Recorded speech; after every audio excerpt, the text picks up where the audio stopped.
Okay, we have Deepshikha and Sherry also. Oh yeah, both of them are there. Okay, wonderful. As we are, running late, so let's get started with the next paper. I'm Trideep Ray of ISI Delhi. The presenter is Deepshikha Batheja. So and the discussion, Sherry. Um, so we have uh, 30 minutes for the presentation, then 10 minutes for Sherry to discuss, give her comments, and then we have 5 minutes for the to the floor. So let's get started. Thank you, Dr. Trideep.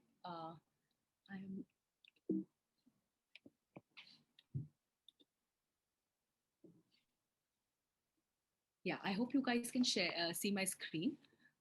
The topic. Yeah. So I'm going to be presenting on gender peer effects in the workplace, and it's a field experiment which I conducted in Indian call centers. So the big picture motivation is that traditional gender norms are likely to increase the cost of hiring women, and female labor force participation rates have been declining in a lot of have been stagnant in a lot of South Asian countries in the last, especially in the last 2 decades. And adverse gender norms and gender segregation practices in these South Asian countries may be further increasing these entry barriers for women, which might make firms skeptical of integrating women into the workplace. So removing these barriers of entry in the workplace will be crucial in boosting the labor supply of women. And therefore, it is important to study gender interactions in the workplace and how it impacts productivity in this setting. So theory provides some guideline on this. So gender diverse teams might have a different productivity than workers in same gender teams. So workers in mixed gender teams might have a decrease in productivity or lower productivity than same gender teams if there is less peer pressure due to less mutual monitoring. This is coming from the social identity literature. And or there could be high transaction costs of interaction due to communication and coordination problems in gender diverse teams, which could be decreasing their productivity. On the other hand, there could be socialization and distraction due to dating because of lack of outside avenues to date, which could cause a decrease in productivity in gender diverse teams. And of course, there can be increases in productivity in gender diverse teams if there is knowledge complementarity and spillovers and their learning benefits. Sorry, Deepshikha, your slides aren't moving. Can you, I'm not sure if this is a problem I'm facing. Your slides aren't moving. I'm moving my slides. Okay, 1 second. I'm so sorry. Can you make it full screen? Yes, I did. Okay, 1 second.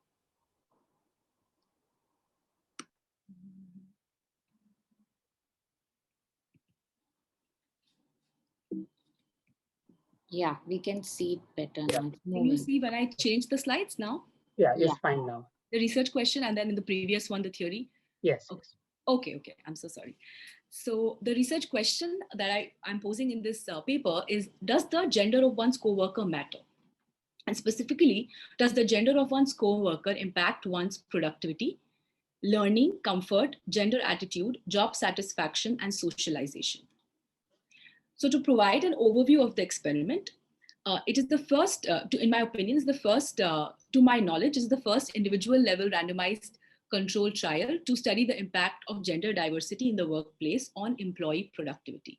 And in this paper, I randomized 765 individual employees into mixed gender teams or control groups of same gender team. And the setting is the call centers in 5 Indian cities. The study period was a median number of 12 weeks. And the main outcome measures that I use at the extensive margin is the share of days worked during the study period. And at the intensive margin is daily level productivity measure. I'm going to elaborate on this in the coming slides. And this data is individual level high quality data, which is internally collected daily by firms using automatic technology. And for behavior and attitude outcomes, I conducted a survey both at baseline and endline.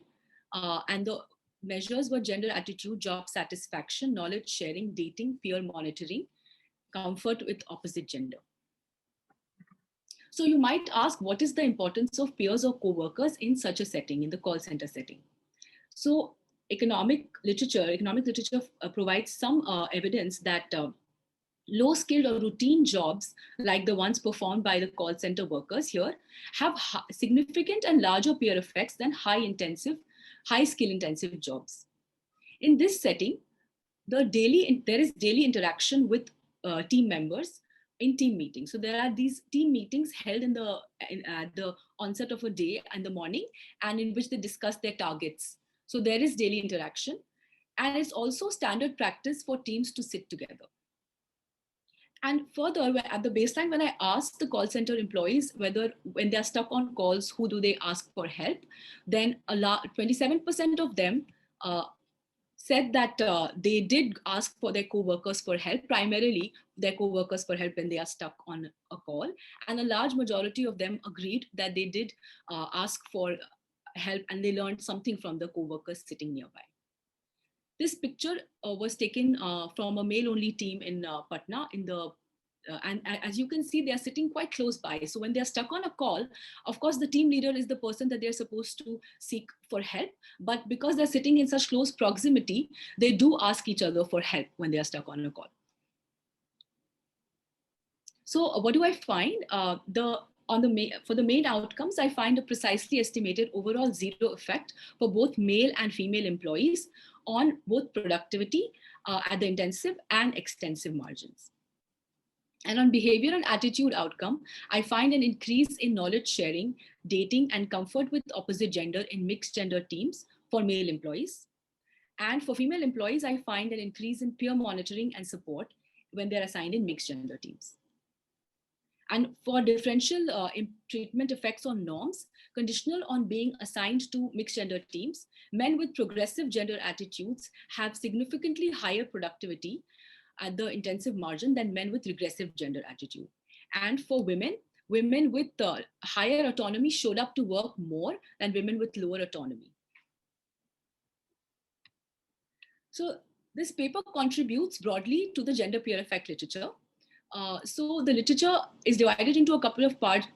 In some, there's mostly drawn from the management literature. There's a lot of management literature in which they assign, they do group homeworks, and they make mixed gender teams and same gender teams, and they look at group performance on these homeworks given to these management students at the college level. In some, and another thread of literature also looks at school test scores in mixed gender versus same gender classrooms. So they use natural variation in some policy, using some policy in which the classrooms are constructed, which are mixed gender classrooms or same gender classrooms, and they look at individual test scores. And there's also literature which looks at gender composition of boardrooms on firm performance. Here again, they can't look at the individual workers or individual CEOs or board members' contribution. So they look at the firm performance or firm value. This particular paper looks at the gender peer effect in the workplace setting with focus on individual workers' productivity.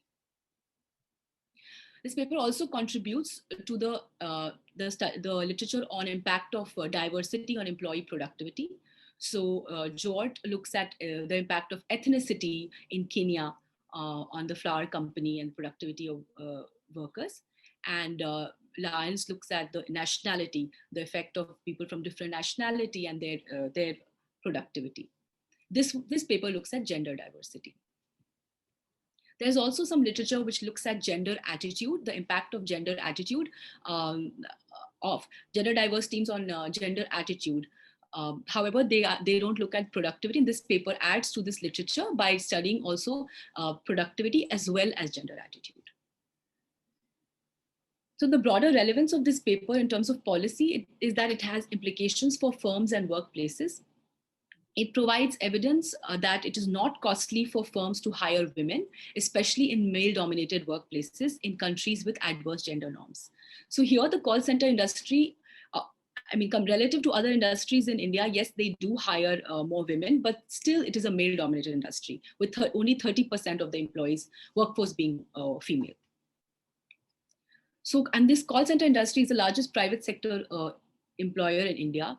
And so it is important for the results of this study are important for sustainable job creation of many young female workers. It also has policy implication for integrating women into the workplace because it provides supporting evidence to policymakers to boost female labor supply in India. In particular, in the call center industry, the policymakers have a policy which which provides incentives to firms to hire women in call centers under the India BPO promotion scheme. And some of the call centers who were a part of the study were getting some subsidy from the government under this scheme. The call centers, I partnered with 2 call center companies, Call to Connect Private Limited and 5 Splash Infotech Private Limited. Call to Connect Private Limited, India Private Limited, has centers in Patna, Noida, and Mumbai. And 5 Splash Infotech Private Limited had centers in Udaipur and Hubli. So these 5 cities are also located in 5 different states.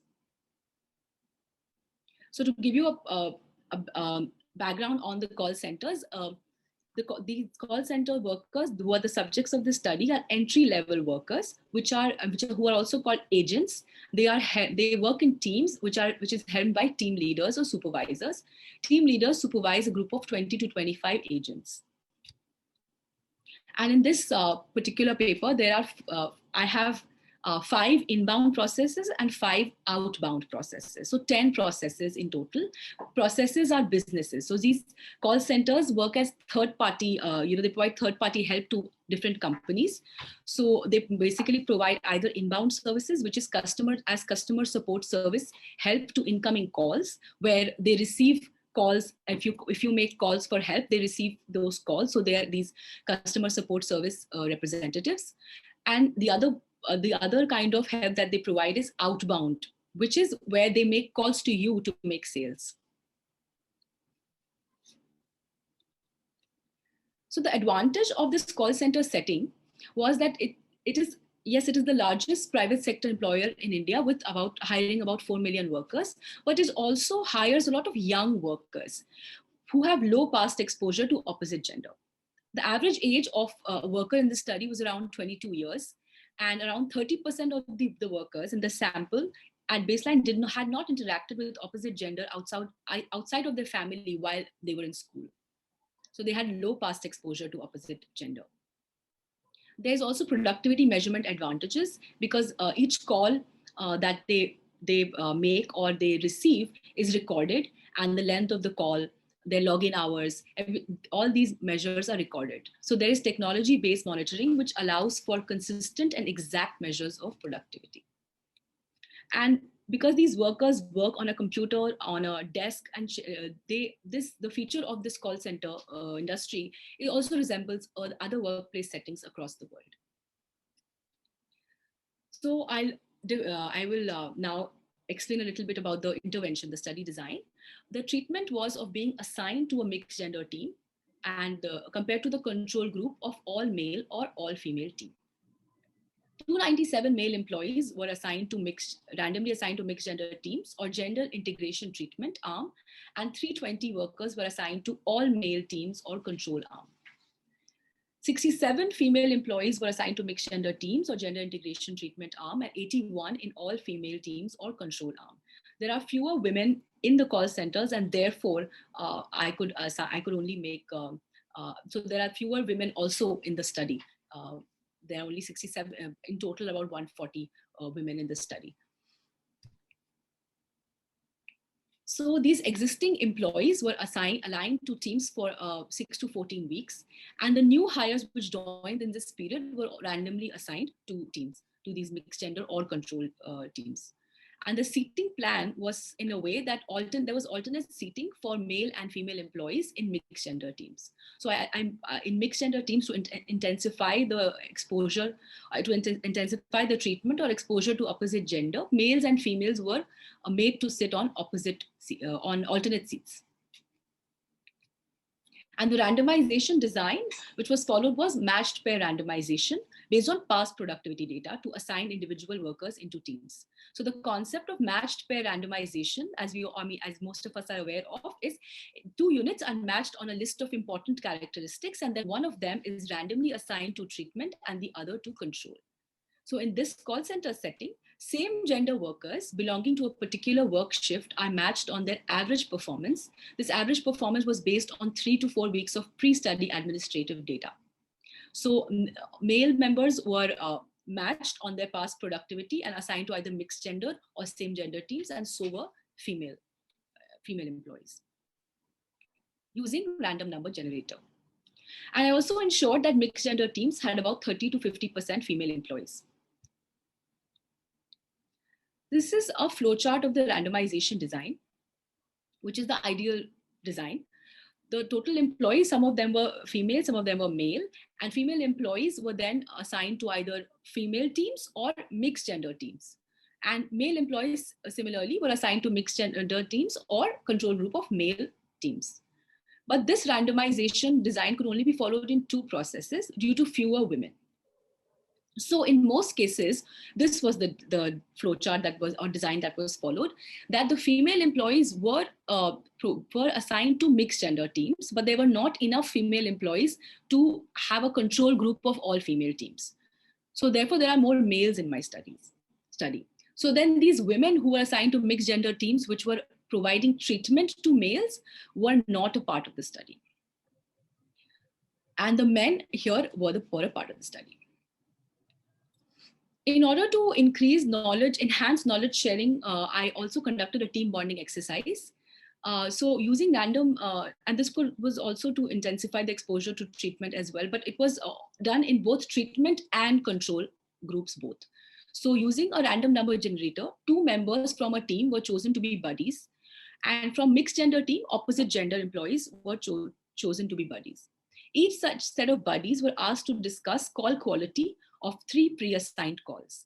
So 3 calls were assigned to them on a particular day, and the next day, these 2 buddies were called, and a call quality head was made to sit with them, and they were made to face each other, and they had been given a notebook and a pen in which they had already written on certain parameters on how the call went, and they were then made to discuss the call quality parameters with each other.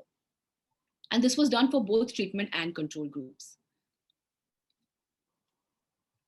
And so the main outcomes that I study at the intensive margin is the daily productivity measure, which is an index of 3 top productivity measure, which was decided after consulting with the call center management as to what was the productivity measure that they cared for the most.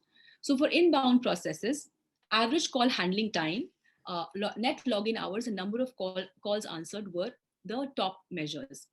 So in this case, they are receiving calls and are working as customer support service help. So they wanted the workers, these agents, to be there at the call center for as many hours as possible. Their usual shift was of 9 hours, with 8 hours of work and 1 hour of break. So, and then average call handling time, they wanted the call centers workers to wrap up the call usually in a minute and a half. And so they also judged this was an important criteria, average call handling time, and number of calls answered as well. They wanted these workers to handle as many calls as possible and handle as many customer complaints as possible. For outbound processes, the 3 important variables were number of sales made per day. So here they were calling to make sales. So of course, the sales made per day was important, but the efficiency was also important as to how many sales they could convert in the number of calls. So they did not want them to waste a lot of calls while converting these sales. So number of sales by calls made was also important, and number of calls made was also important. So I created an index of these 3. Share of days worked during study period, which is the measure at the extensive margin, was a ratio of days present in the study period by number of days of the study. So if the study went on for 60 days, if you showed up to work on 30 days, then it was a fraction of a half. But of course, I adjusted it for the employee's starting date. So in a way, this was a combined measure of attendance and retention. For behavior and attitude outcomes, for gender attitude, it was an index which comprised of 25 questions on attitudes, on education, on gender attitude based on education, employment, fertility, and gender roles. And job satisfaction is an index of 3 questions on emotional exhaustion due to work. And knowledge sharing was an index of 2 questions on whether they learned something from the co-worker sitting nearby. Peer monitoring and comfort was an index of 5 questions on whether they felt comfortable in the team, whether they thought they got some performance feedback from their workers, from their teammates, and so on. Dating was just 1 question on whether they were currently dating or not. And comfort with opposite gender at workplace used responses on whether employees are comfortable receiving feedback in front of opposite gender co-workers. And these survey responses from both baseline and endline were used. And this was a computer-based survey administered in the call center under supervision. So either I was present or somebody from my research team was present at the site. The empirical specification that is used I use intent to treat effects using ANCOVA specification. I have daily productivity measures, so use ANCOVA specification. So the outcome is measured for individual I, who is assigned to team or group G at strata S and at time or date T. And it's regressed on gender integration treatment, which is whether you are assigned to mixed gender team, so you got a value of 1, and if you are assigned to control group, you got the value of 0. And outcome, I also control for baseline productivity measure, which is the pre-administrative data. And for some workers who joined the study after the study had started, that was a new batch, so there was no baseline productivity data available, so I controlled for that as well. I controlled for strata, which is the lowest level of or lowest unit of randomization. So in most cases, it was because it's a matched pair randomization, it was the pair, which was the unit of randomization. But for new batches or new groups of people which were hired, shift or batch or process was the lowest unit of randomization for those workers. And I controlled for date fixed effects. Standard errors are clustered at the team or group level. There were 38 clusters or teams for male agents and 8 clusters for female employees. So I'm going to show you the pre-intervention balance check on individual characteristics. So as you can see, males who were assigned to mixed gender teams and males who were assigned in control group in the pre-intervention, it's balanced on individual characteristics of age, education, whether they attended government school, urban, they went to urban, they had urban residence, past exposure, experience, and so on. And similarly for female employees. But you can notice that female employees are slightly more older, more educated, and more urban, and have a higher experience as well. And there are about 150 women in the study and 617 men in the study. And to show you the pre-intervention balance check on baseline productivity for both male and female, they are balanced on productivity.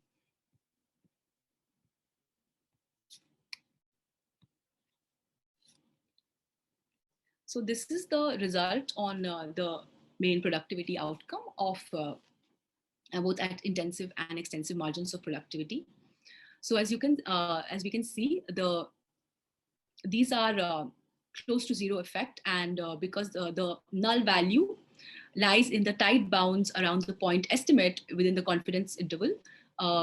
That's why I say that these are precisely estimated 0 effect of being assigned to mixed gender teams for both male and female employees, for both share of days worked and daily productivity measure. So I'm going to, so this effect of minus 0.008 is quite close to 0, and the standard error is 0.023, and it lies minus 0.008, and the confidence interval around it is minus 0.037 to to 0.053, in which the null value also lies. And these are very tight bounds.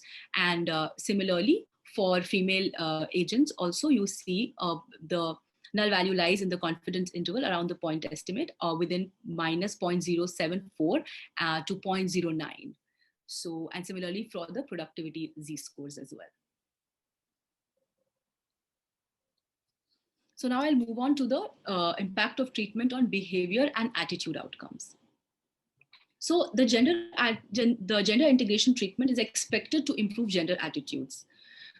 Some papers do find that there's an improvement in gender attitude when in gender diverse rooms, like bunk beds and like those military rooms.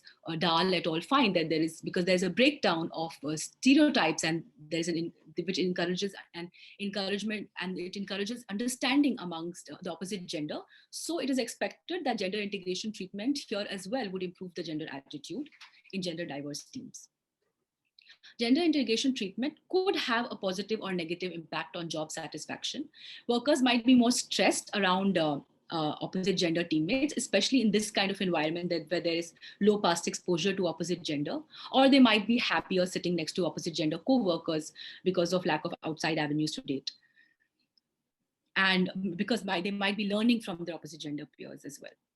Gender integration treatment is also expected to have a positive impact on knowledge sharing due to mutual learning, and a positive effect on dating and socialization due to increased interaction with opposite gender. So then what do I find? I don't find anything significant for gender attitude, even though the coefficient is quite large, but I don't find anything on gender attitude or job satisfaction. But I find on the index of knowledge sharing that there's a 0.3 standard deviation increase in knowledge sharing reported by men who were assigned to mixed gender teams relative to those assigned to control group of all male teams at the inline. These are huge effects, and the dating also, the self-reported increase in dating as well for mixed gender team relative to control group of male team, which is a 19 percentage point increase in dating, which is around 38% increase in dating for men who are assigned to mixed gender teams. And they also report that they were comfortable sitting and receiving feedback in front of opposite gender peers, which was a concern in the call centers. And it is an increase of 0.05 standard deviation. For women, I find that the peer monitoring and support, they report that they got more support from opposite gender. You have 5 minutes.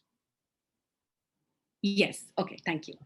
So the peer monitoring and support, there's a 0.02 standard deviation increase in peer monitoring and support. So they do report that they were comfortable sitting next to opposite gender peers, and they did receive feedback on their performance from their male colleagues.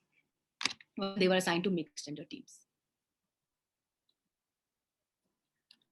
So who benefits most from treatment? Workers with low or high prior exposure to opposite gender. So it was an index of questions on interaction with opposite gender in high school, neighborhood, whether they had dated earlier, whether even at the workplace they had lunch with opposite gender peers. So I expect that workers with high prior exposure will have higher productivity due to lower psychic cost of interaction with opposite gender. Workers with initial progressive or regressive gender attitude. What I expect is that individuals with progressive gender attitude will perform better due to lower cost of interaction with opposite gender, and women with lower or higher autonomy. This is measured at baseline on questions on women's decision-making power about her own life, about what clothes to wear, who she goes out with, about how her earning is spent. So I expect that women with higher autonomy will have higher productivity when assigned to mixed gender teams. So the differential treatment effects on norms, I don't find anything for male agents, but for female agents, I do find on share of work, days work during study period, I find that women with lower autonomy showed up to work less by minus 0.2 percentage points, less to work than women who were assigned to female-only teams. And when I look at the differential treatment effect on norms on productivity, I find for male agents, I find that men with regressive gender attitudes had lower productivity than men with progressive gender attitudes at baseline, conditional on being assigned to mixed gender teams. I don't find anything for female agents.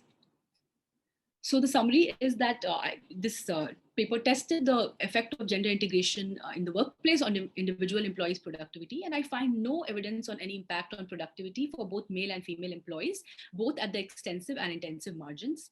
It does provide evidence of knowledge sharing among employees. Male employees learned more from female co-workers. It also showed that there is an increase in comfort within teams for female employees in mixed gender teams. And there is evidence of dating and socialization for male employees. Thank you. Oh, wonderful, Deepshikha, the perfect with time. Yeah, so could I invite Sherry, Professor Yes. Sherry Lee, to give her comments? Will you share your screen? Yes, I'll do that right away. Thank you very much for inviting me to discuss this very interesting paper. Let me just go ahead and share my screen with you guys. Please let me know whether you can see my slides or my slides Yes. will transitioning. Yeah, it's fine. Just make it full screen. Yes. All right. It's a highly interesting paper. I really enjoyed reading it, and it has very important policy relevance.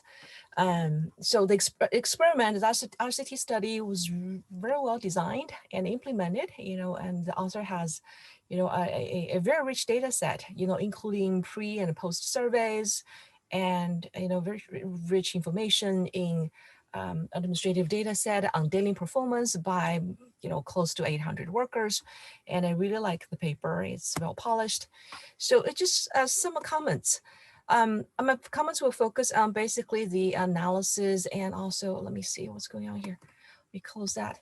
My comments will be focused on analysis and on the results, and to what extent the results might be related to specifically to the workplace setting in the RCT study.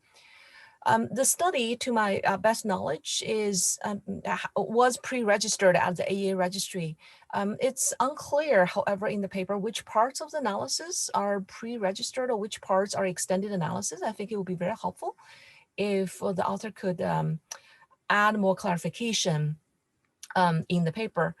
And also, so the analysis now is done on the level of daily observations of each worker, because initially I was a little surprised to see the number of observations. For example, in some of the columns, you had more than, for example, 43,000 data points. So now I realized that the observations were based on the daily observations by each individual worker. I was wondering whether the results are robust. I'm not questioning the robustness of results. I'm just saying, and you would be very likely to be asked by the referees to show some robustness checks to see whether your results are basically unchanged. One robustness check you may look into is the individual worker level analysis. And some more comments on the analysis. I really like the very rich set of data that you have. But again, to my best understanding, many of these variables are not incorporated in the analysis for some reasons. Maybe you have, maybe I overlooked something, and correct me if I'm wrong. I would, for example, look into some of the variables. And I'm not saying you should do all this. I'm just saying, again, there seems to be a good amount of heterogeneity, variation along these dimensions you may want to look into. Demographics, maybe for the old batches, the gender composition of their past teams, to get readers some ideas about the impact of the past experience about, with the opposite gender group on their performances. And you also had old and new workers. I was wondering whether the results were, for example, robust to, the old workers, because for new workers, it did not have any of the observations about their past performance. What about the sex of the team leader in the mixed teams? It doesn't matter. You also have, a good variation, I think, in terms of duration of the experiment. It varies from 6 to 14. And in your talk, you mentioned the median was 12, if I remember correctly. And I'm not sure the gender composition of the mixed teams was always balanced. And I went to look for the information in the paper a couple of times. So my best understanding was in some of the groups, mixed teams, yes, that was the case, but in some of the other teams, I didn't mention. And you also had fixed versus flexible seatings. Anyways, and you had multiple locations in which where you conducted the study, maybe the local culture and gender equality will matter. So all I'm suggesting is, do some robustness checks. I really like the analysis. I think it's thoroughly done. It's a little thing, however, I think, in these days, I think a referee will ask you for tons and tons of robustness check. So you may consider, for example, doing the robustness checks, adding some control variables I mentioned, or maybe you want to show the results hold for some of the subsamples, for example, old and new batches, etc. I don't know whether you will be having enough observation to do the last one. So I was just curious while I was reading the paper on how well the mixed gender teams perform on average relative to homogeneous gender teams. The analysis, as you mentioned in the talk and the paper as well, were focusing on the individual workers' productivity. But a natural question to ask, maybe it's highly relevant for the management, is, on average, how well the mixed gender teams would perform relative to the counterparts. Let's see. This is basically my last one. So I think the results were very encouraging. And the main result basically is being assigned to a mixed gender team has zero impact on the productivity and share of days worked during the study, the intensive and extensive margins. And also, I think the workplace setting is pretty unique. I agree with you on, why it's important and relevant to study this kind of workplace. But when you look at the characteristics of the workplace, these are the individual-based workplace with, relatively speaking, limited interactions among workers, right? They do interact, they sit very closely, as you show in the picture. I found it was very helpful. The workers were paid with fixed payment, and the workers' performance does not really directly affect each other's performance versus pay. I was wondering to what extent is these characteristics actually are related to the null result. That was basically the main finding of the paper. In other words, how important do the above characteristics impact the main result? Or put in differently, to what extent do you expect the null result will vary, maybe in some degrees, in somewhat different workplaces? So I think more discussions will be helpful. I'm not suggesting you run more experiments. I'm just suggesting, adding some more discussions, your insights, or maybe discussions from the literature will be very, very helpful. This is just a very quick minor things, right? Group composition, I mentioned this, and I found the paragraph, the second last paragraph on page 12 on standardization of the productivity measure, a little unclear. It was very concise with 2 or 3 sentences, but I like to have a little more details on that. So this is what I have. Thank you very much again. Very interesting paper. I really enjoy reading it. Highly recommend it to everyone. Thank you so much, Professor Lee. This is all very useful comments.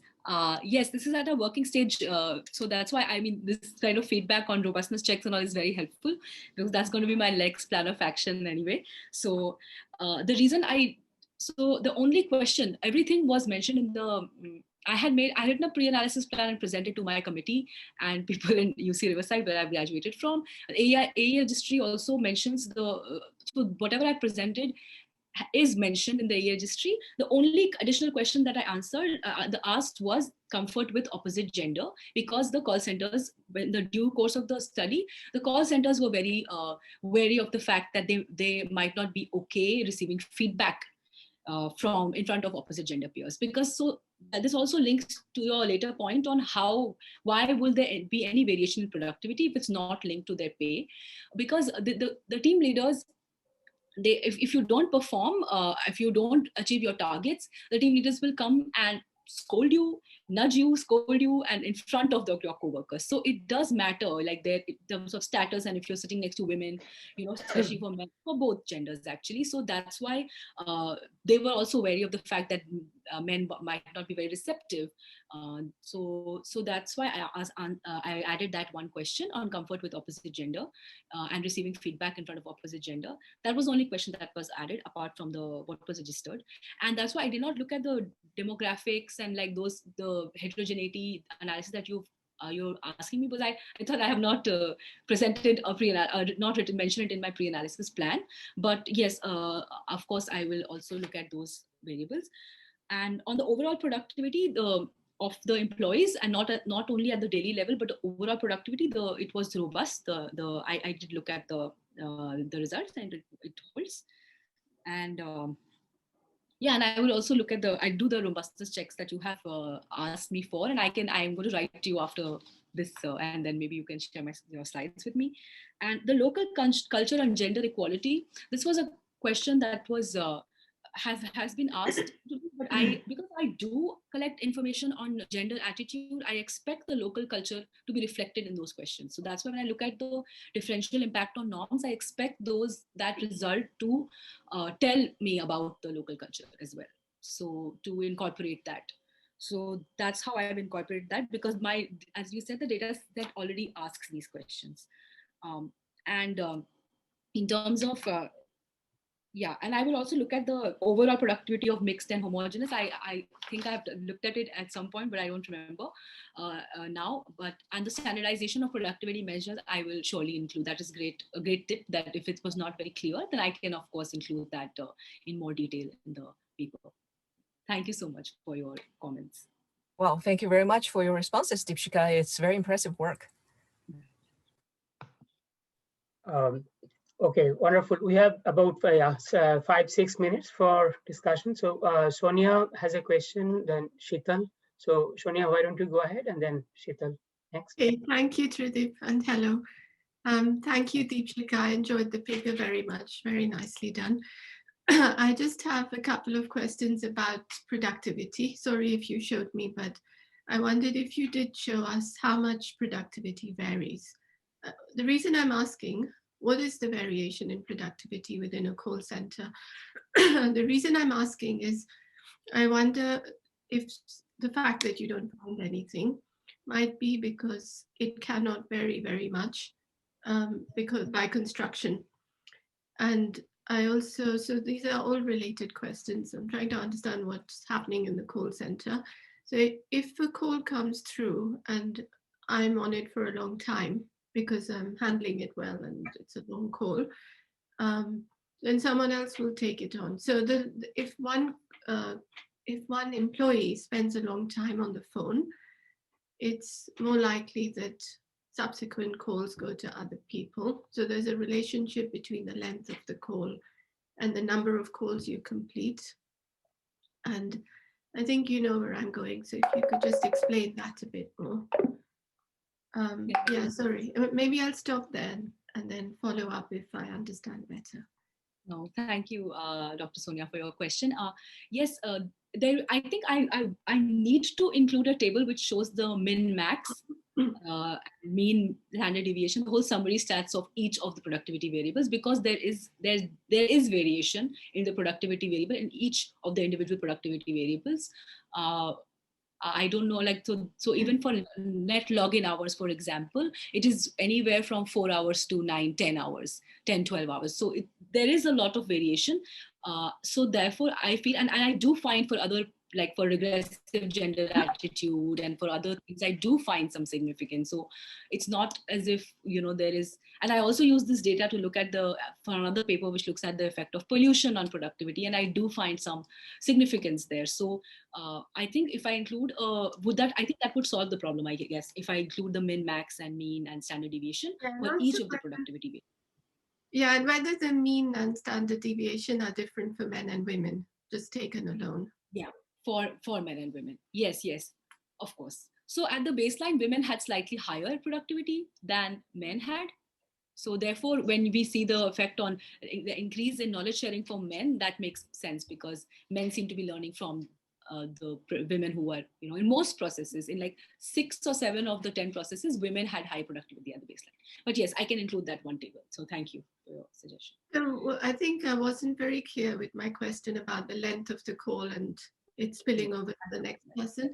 I think what I was trying to ask is whether it's a zero sum, in the sense that a call center takes calls between 9 and 5 or some fixed time. If you spend longer, you take fewer calls, there's a fixed number of workers. So so I'm wondering what productivity means. Yes. So for incoming calls, they are supposed to handle the call in a particular time. So in my paper, I have taken average call handling time as a negative measure. So the more time you spend on the call, it's a negative productivity actually. So the less number of time taken for a call is better. Of course, not zero, but the lesser amount is better. And of course, the higher number of calls that you, as a person who is taking calls, the higher number of calls that you take and resolve is better for the call center. So that is also taken into consideration. And net login hours. So the more number of hours you sit at the call center, the more customers you handle. So it's an index of all of these variables. And for sales, you can be on the call for as long as you want, as long as you achieve a particular sales target. So if you're supposed to achieve 20 in a day, so they want you to achieve 20, but also, and better than 20 is great as well. And not everyone achieves 20, by the way. So there is variation. But also efficiency matters. So how many calls did you make to get that 20 sales? So that's why I've included the sales, like efficiency also, sales by calls per day. So okay. I hope that it's a consolidated measure. It's an index. So it takes into account all the concerns that you have. Okay. I hope that answers your question. Yeah, Sheetal, your question. Separately, but I should let the next speak. Yeah, Deepshikha, again, these are not questions, these are also comments. These came up already. Sherry and Sonia already mentioned this, but I'm just going to echo this and then say it a little bit differently. I think that, you're mentioning teams and so on, but when we think of teams, we think of the production process having, effects on team members. So my productivity affects somebody else's productivity. But in this case, it seems like the production process is such that my productivity doesn't necessarily affect yours. And that's what Sonia was trying to get at. So please explain to us what the production process is.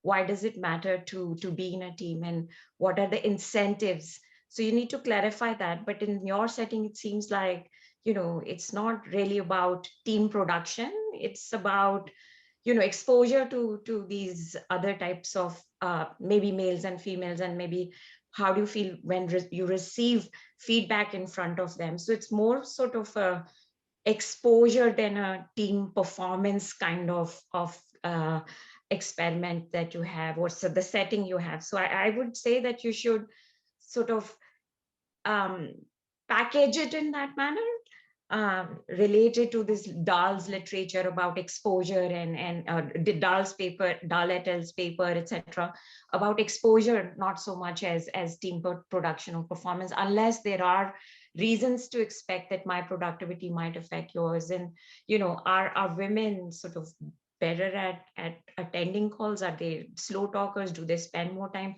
These are the things you need to ex ante explain to us, by way of thinking about understanding your context a little bit more.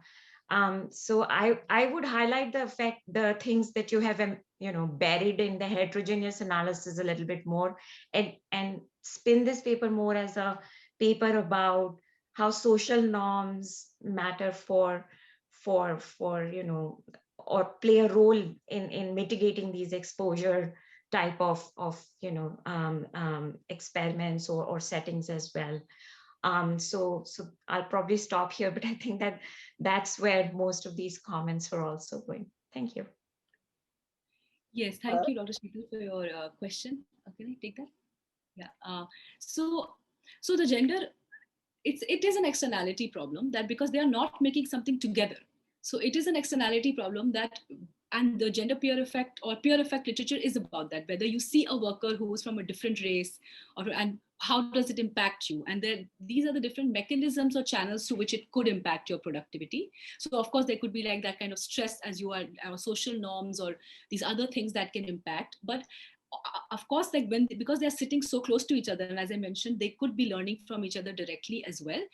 When they're stuck on a call, it's because they do approach each other for help, and they are working on like 6 days a week with each other. So of course the team members and how the calls gets divided amongst these team members also matters. So my productivity might also have an impact on the other person's productivity. As I said, if I spend too much time on a call, so then that calls get routed to another person who's within my team. So teams do matter in this kind of a setting through this factor also.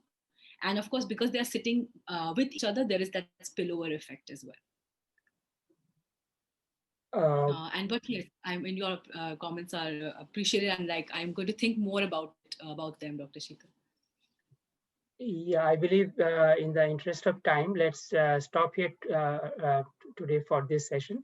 There are some more questions. So Swati had a question. I'd like to request you to, so there'll be a breakout session at the end after the next presentation.